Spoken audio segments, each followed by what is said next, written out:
Hello, myself Jyoti Dikshit. Good afternoon to all of you. Today I will discuss the most important 30 previous year questions from EVS subject. So please carefully listen this video. And ये video आप लोगों को बहुत ज़्यादा से ज़्यादा लाभ पहुंचाएगा, बिकॉज़ ये क्वेश्चन जो हमने आज लिए हैं ये क्वेश्चन प्रीवियस ईयर में पूछे गए क्वेश्चन हैं और एक बार नहीं बल्कि कई बार एक एक क्वेश्चन कई बार पूछा गया है, तो इसलिए हमने इसको यहाँ पे लिया है। ठीक है, तो आज का जो हमारा फर्स्ट क्वेश्चन है वो है पर्यावरण। पर्यावरण को बचाने के लिए चिपको आंदोलन किस राज्य से जुड़ा है? तो पर्यावरण को बचाने के लिए चिपको आंदोलन किस राज्य से जुड़ा है? तो ये जुड़ा है उत्तराखंड से। उत्तराखंड से जुड़ा है चिपको आंदोलन और ये स्टार्ट कब हुआ था? 1973 में। और इसके जो प्रमुख नेतृत्वकर्ता हैं वो हैं सुंदरलाल बोगड़ा, चंडी प्रसाद भट्ट और गौरा देवी। ये 3 लोग इसके नेतृत्वकर्ता हैं, लेकिन सुंदरलाल बोगड़ा का नाम इसमें ज़्यादा चर्चित रहा है। तो अगला क्वेश्चन हमारा है जीवों के व्यवहार के अध्ययन को हम क्या कहते हैं? यानी कि जीवों के व्यवहार का अध्ययन कहा जाता है, क्या कहते हैं उसको? तो उसको कहते हैं इटियोलॉजी। जीवों के व्यवहार के अध्ययन को क्या कहते हैं? इटियोलॉजी कहते हैं। नेक्स्ट है सीएनजी। सीएनजी ईंधन के रूप में किस में प्रयोग किया जाता है? यानी कि सीएनजी का जो प्रयोग है वो ईंधन के रूप में किस में किया जाता है? तो ये किया जाता है वाहनों में और उद्योगों में। सीएनजी का प्रयोग कहाँ किया जाता है? वाहनों में किया जाता है और उद्योग में किया जाता है। और कभी कभी सीएनजी की फुल फॉर्म पूछ लेता है, तो सीएनजी की फुल फॉर्म है कॉम्प्रेस्ड नेचुरल गैस। क्या है सीएनजी की full form? Compressed natural gas. तो इसको याद रखिएगा।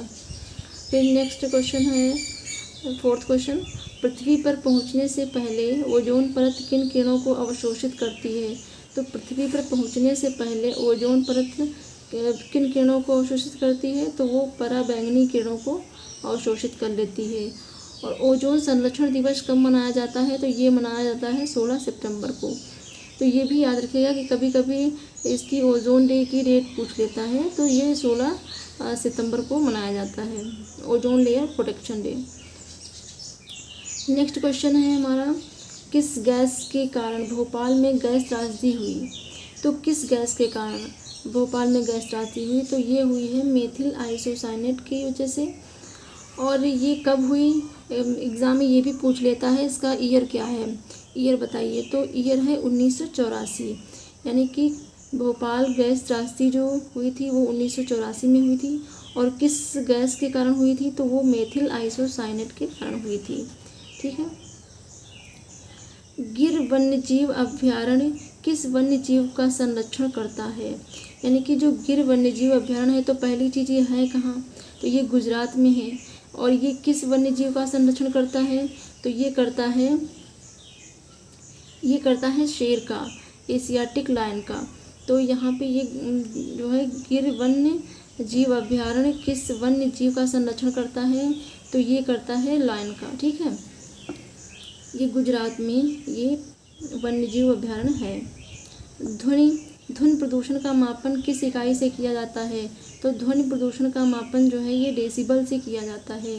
ध्वनि प्रदूषण का मापन किस इकाई से किया जाता है? तो ये डेसिबल से किया जाता है। नेक्स्ट हमारा क्वेश्चन है, एक किसान दानों को भूसी से अलग करना चाहता है, जिस प्रक्रिया से यह किया जाता है उसे क्या कहते हैं?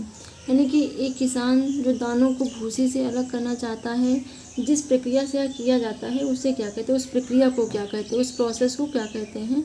तो उसे कहते हैं निष्पावन। निष्पावन विधि से जो है किसान दानों को भूसी से अलग करते हैं।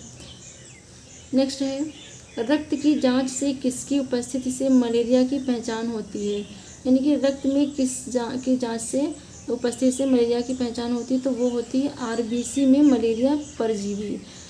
रेड ब्लड सेल्स में मलेरिया परजीवी पाया जाता है, जिससे पता चलता है कि इस व्यक्ति को मलेरिया हो गया है। नेक्स्ट है, टूटता तारा क्या है? तो टूटता तारा क्या है? टूटता तारा उल्काब है, जो पृथ्वी के वायुमंडल में प्रवेश करते ही आग पकड़ लेता है, उसे हम क्या कहते हैं? टूटता हुआ तारा। फिर नेक्स्ट हमारा क्वेश्चन है बिहू। बिहू भारत के किस राज्य का लोक नृत्य है? तो बिहू भारत के किस राज्य का लोक नृत्य है? तो ये है असम का। बिहू भारत के किस राज्य का लोक नृत्य है? तो ये असम का है। ठीक है, ये क्वेश्चन कई बार बिहू पर जो है कई बार क्वेश्चन सीटेट में पूछा गया है कि बिहू भारत के किस राज्य का लोक नृत्य है? तो ये असम का है। ठीक है, नेक्स्ट हमारा क्वेश्चन है भूकंप की तीव्रता मापने का यंत्र कौन सा है? भूकंप की तीव्रता किससे मापी जाती है? तो ये मापी जाती है सीस्मोग्राफ से मापी जाती है भूकंप की तीव्रता। भूकंप की तीव्रता मापने का यंत्र है सीस्मोग्राफ। फिर नेक्स्ट क्वेश्चन है विश्व जल दिवस कब मनाया जाता है?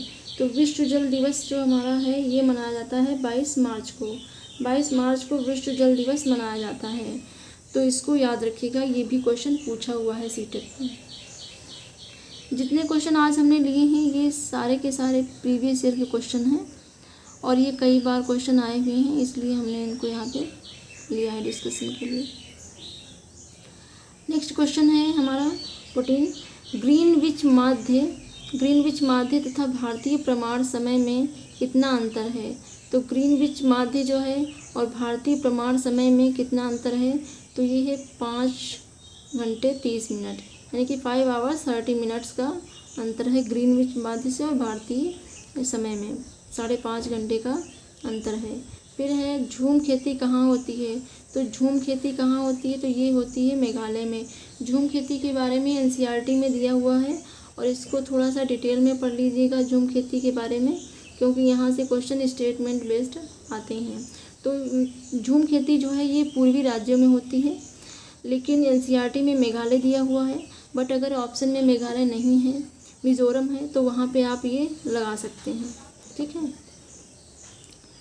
नेक्स्ट क्वेश्चन है एलपीजी किसका संक्षिप्त रूप है? यानी कि एलपीजी की फुल फॉर्म क्या होगी? तो ये इसकी होगी लिक्विफाइड पेट्रोलियम गैस। एलपीजी की जो फुल फॉर्म है वो है लिक्विफाइड पेट्रोलियम गैस। नेक्स्ट है क्वेश्चन समुद्री शैवाल किसका महत्वपूर्ण स्रोत है? समुद्री शैवाल किसका महत्वपूर्ण स्रोत है? तो ये है आयोडीन का। और आयोडीन की कमी से कौन सा रोग हो जाता है? ग्वाइटर, जिसे घेंघा कहते हैं। घेंघा रोग हो जाता है आयोडीन की कमी से। ठीक है, किस प्राणी को किसानों का मित्र कहा जाता है? तो किस प्राणी को किसानों का मित्र कहा जाता है? तो किसानों का मित्र कहा जाता है केंचुए को। और केंचुए के बारे में हमने पिछले सेशन में इसके बारे में डिटेल में डिस्कशन किया हुआ है, तो आप उसे देख सकते हैं। ऐसा सागर जो सभी सागरों और महासागरों से ज़्यादा नमकीन है उसे क्या कहते हैं? यानी कि उसका नाम क्या है? तो उसका नाम है मृत सागर। मृत सागर जो है वो सभी सागरों में सबसे ज़्यादा नमकीन है। नेक्स्ट क्वेश्चन है जनगणना 2011 के अनुसार भारत में कितना लिंगानुपात है? तो ये 2011 के अनुसार भारत में कितना लिंगानुपात है? तो ये 1000 पुरुषों पर 900 महिलाएं हैं, यानी कि 1000 पुरुष हैं और 900 महिलाएं हैं। ये 2011 की जनगणना के अनुसार ये लिंगानुपात का रेशियो है। ठीक है, नेक्स्ट हमारा क्वेश्चन है रेगिस्तानी ओक पेड़ किस देश में पाया जाता है? तो रेगिस्तानी ओक जो है इसमें हर साल इससे रिलेटेड क्वेश्चन आता है सीटेट में, तो इसको आप थोड़ा सा डीपली भी पढ़ लीजिएगा इसके बारे में कि रेगिस्तानी ओक के पेड़ का स्ट्रक्चर कैसा होता है और क्या इसकी विशेषताएं होती हैं। ये सारी चीज़ें आप एनसीईआरटी से पढ़ लीजिएगा। फिलहाल हमने यहाँ पे थोड़ा सा संक्षिप्त रूप में इसके इन्फॉर्मेशन को लिया है। रेगिस्तानी ओक पेड़ किस देश में पाया जाता है? तो ये पाया जाता है ऑस्ट्रेलिया में। रेगिस्तानी ओक किस देश में पाया जाता है? तो ये ऑस्ट्रेलिया में पाया जाता है। फिर संयुक्त राष्ट्र पर्यावरण कार्यक्रम का मुख्यालय कहाँ है? तो यूनेप का मुख्यालय कहाँ है? तो ये है नैरोबी केन्या में। ठीक है, संयुक्त राष्ट्र पर्यावरण कार्यक्रम का मुख्यालय कहाँ है? नैरोबी में। फिर नेक्स्ट है ग्रीन हाउस प्रभाव के लिए कौन सी गैस जिम्मेदार है? तो ग्रीन हाउस प्रभाव के लिए यानी कि ग्रीन हाउस इफेक्ट के लिए कौन सी गैस जिम्मेदार है? तो ये है कार्बन डाइऑक्साइड, मीथेन, जल वाष्प और नाइट्रस ऑक्साइड। ये सारी गैसें जो है ग्रीन हाउस इफेक्ट के लिए जिम्मेदार हैं, रिस्पॉन्सिबल हैं। नेक्स्ट क्वेश्चन है हमारा, फलों एवं सब्जियों का लाल रंग किसकी वजह से होता है? फलों एवं सब्जियों का लाल रंग जो है लाइकोपीन की वजह से होता है, यानी कि जितने भी फल और सब्जियां जिनका कलर रेड है उनमें सब में लाइकोपीन होता है। ठीक है, लाइकोपीन की उपस्थिति के कारण फलों एवं सब्जियों का रंग लाल होता है। नेक्स्ट है, आनुवंशिकता का पिता किसे कहा जाता है? तो आनुवंशिकता के पिता किसे कहा जाता है? तो ये कहा जाता है जॉन ग्रेगर मेंडल को, जिन्होंने मटर के पेड़ पर इन्होंने रिसर्च किया था। ठीक है, तो आनुवंशिकता के पिता किसे कहा जाता है? तो ये जॉन ग्रेगर मेंडल को कहा जाता है। नेक्स्ट है, चिकन पॉक्स किसके कारण होता है? तो चिकन पॉक्स जो है विषाणु के कारण होता है, वायरस के कारण होता है। तो चिकन पॉक्स किसके कारण होता है? चिकन पॉक्स किसके कारण होता है? तो ये वायरस के कारण एक होता है। ठीक है, फिर नेक्स्ट है हमारा, मिड डे मील योजना कब शुरू की गई? तो मिड डे मील योजना कब शुरू की गई? तो ये 15 अगस्त 1995 में शुरू की गई थी। मिड डे मील योजना कब शुरू की गई? तो ये 15 अगस्त 1995 में शुरू की गई। नेक्स्ट क्वेश्चन है हमारा, मसालों का वह समूह जिसके प्रत्येक सदस्य को केरल में उगाया जाता है कौन सा है? तो मसालों का कौन सा समूह यानी कि जिसको केरल में उगाया जाता है, केरल को मसालों का बगीचा भी कहा जाता है। और इसमें कौन कौन से मसाले हैं जो मेनली केरल में ही उगाए जाते हैं? तो वो है तेज़पत्ता, काली मिर्च, इलायची। ये 3 जो मसाले हैं ये केरल में उगाए जाते हैं। फिर नेक्स्ट क्वेश्चन है, घाना नेशनल पार्क किस राज्य में स्थित है? घाना नेशनल पार्क किस राज्य में स्थित है? तो ये राजस्थान में स्थित है। राजस्थान में ये घाना नेशनल पार्क स्थित है। नेक्स्ट है हमारा, बिहार के लोगों के लिए मधुमक्खी पालन आरंभ करने की सर्वश्रेष्ठ अवधि क्या है? तो ये मधुमक्खी पालन के बारे में आप एनसीईआरटी में डिटेल में पढ़ लीजिएगा। मैं इसलिए कहती हूँ कि आप ये टॉपिक जो हम बता रहे हैं ये डिटेल में पढ़ लेना, बिकॉज़ यहाँ से क्वेश्चन स्टेटमेंट बेस्ड आते हैं। और जितने भी अभी तक सीटेट के एग्ज़ाम हुए हैं ये क्वेश्चन ज़रूर आए हैं, तो इनको आप एनसीईआरटी से अच्छे से पढ़ लीजिए, इनका कॉन्सेप्ट समझ लीजिए, ताकि आप जब क्वेश्चन अटेम्प्ट करें तो गलत ना हो। तो बिहार के लोगों के लिए मधुमक्खी पालन आरंभ करने की सर्वश्रेष्ठ अवधि क्या है? तो ये है अक्टूबर से दिसंबर। अक्टूबर से दिसंबर जो है मधुमक्खी पालन करने की सर्वश्रेष्ठ टाइमिंग है। तो आज के हमारे 30 क्वेश्चंस रहे।